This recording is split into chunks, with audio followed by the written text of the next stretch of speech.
আসসালামু আলাইকুম দর্শক, আমার অপারেশন থিয়েটারে আপনাদের স্বাগতম। আজকে রাতের বেলা একজন ৭৬ বছর বয়সী রোগীকে নিয়ে আমি অপারেশন থিয়েটারে এসেছি তার ভেরিকোজ ভেইন অপারেশনের জন্য।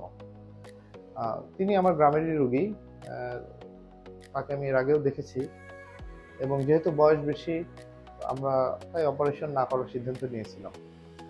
কিন্তু উনার গতকাল সন্ধ্যায় তার গোড়ালির উপরে একটা ভেরিকোজ ভেইন থেকে ফুঁকি দিয়ে রক্ত বের হচ্ছিল। যার জন্য উনি আমার চেম্বারে আসেন এবং আমি সেটা চাপ দিয়ে অনেকক্ষণ ধরে রেখে বন্ধ করি। রোগী চলে যান। পরদিন সকালে ঠিক একইভাবে আবার রক্তপাত শুরু হয়।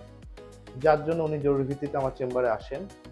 অতঃপর আমরা তার পরীক্ষা-নিরীক্ষা করে অপারেশনের সিদ্ধান্ত নিই। আসুন দেখি একটু তার কোথায় থেকে রক্তপাত হয়েছিল। এই যে দেখতে পাচ্ছেন এইখানে একটা ছোট্ট পয়েন্ট। এই পয়েন্ট থেকে তার ফিনকি দিয়ে অবিরাম রক্তপাত হয়েছিল এবং সেটা সহজে বন্ধ হচ্ছিল না।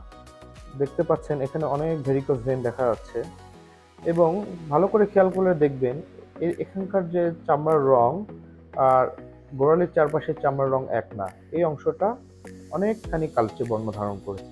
ভেরিকোজ ভেইন হলে কি আমরা অপারেশন করি? তা না।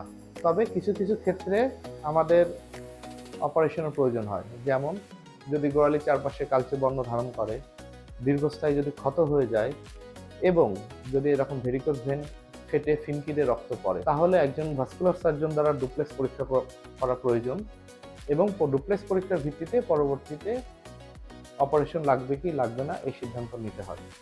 তাই এরকম কোনো লক্ষণ দেখা দিলে একজন ভাস্কুলার সার্জনের পরামর্শ ও চিকিৎসা গ্রহণ করুন। ধন্যবাদ।